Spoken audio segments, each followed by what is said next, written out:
এখানে আমার ডাঁটা শাক দেওয়া ছিল, ডাঁটা শাক খায়া শেষ, কিন্তু শেষ করেও শেষ হইল না। এই বিচিগুলো রেখে দিয়েছিলাম আমি, এখন এই বিচিগুলোর মধ্যে আমি বুনে দিব। বিচিগুলা সমস্ত বুনে দেওয়ার পর এই যে মাটি, এই মাটিগুলো এখন এর উপর দিয়ে দিব আমি একটু। এখন আমি এগুলোর মধ্যে পানি দিয়ে দেবো, এইভাবে ছিটা ছিটা স্প্রে করে দেবো। মানে বেশি একবারে পানি ঢেলে দেওয়া যাবে না, পানি একদম ঢেলে দিলে বীজগুলা গর্তের মধ্যে চলে যাবে। বন্ধুরা এখন আমি এটা ঢেকে দিব এই আমার সিমেন্টের টিন দিয়ে।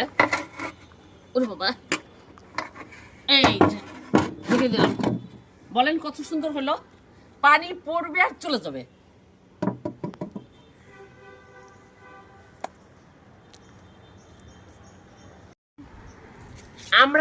আমরার গাছের গোড়ায় রোদ লাগছে না, কি করব? এই জন্য পাতা ভেঙে দিচ্ছি। নাও, হ্যাঁ তুমি এবার ছোটবেলায় বলে ওকে আমরা কেউ দেয়নি, পাতা দিছে, তাই পাতা খাক থাকে।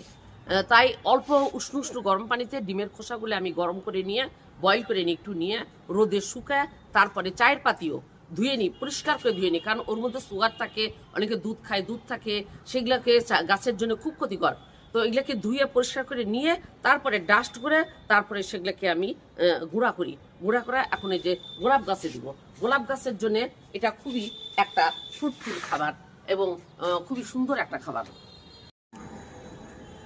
এখন গোলাপ গাছের এই যে ডালগুলো ছেটে দিলাম, এর মেন খাদ্য কি সেটা আমরা জানি অনেকেই, যেটা ডিমের খোসা আর চায়ের পাতি। পরিত্যক্ত ডিমের খোসাকে পরিষ্কার করে, চায়ের পাতিকে পরিষ্কার করে নিয়ে গোলাপ গাছের গোড়া মাটি সরিয়ে নিয়ে আমি এখানে আস্তে করে চতুর্দিকে এগুলো দিয়ে দিব। দেখবেন যে 15 দিনের মধ্যে এর কুশি বের হয়েছে, নতুন পাতা বের হয়েছে এবং গোলাপ গাছে সুন্দর সুন্দর আবার ফুল ধরেছে। তো আমরা গোলাপ গাছে এইভাবে সুন্দরভাবে যত্ন নিব। যে জবা প্রতিদিন আমাকে ফুল দেয়, সৌন্দর্য দেয় আমার টেবিলের, কিন্তু উপায় নাই গোলাম হোসেন, উপায় নাই গোলাম হোসেন, উপায় নাই, কেটে দিতেই হবে। কারণ ভালো ফুল পেতে গেলে পরবর্তীতে কেটে দিতে হবে। তো একটা কুড়ি রেখেছি, এই যে এটা ফুটবে।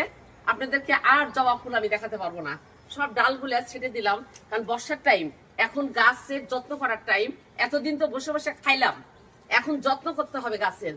দৈনিক কামলার মতো কাজ করি আমরা দুইজন, হ্যাঁ খুশি আর আমি দৈনিক কামলার মতো কাজ করি, মানে ছাদ বাগানের মালি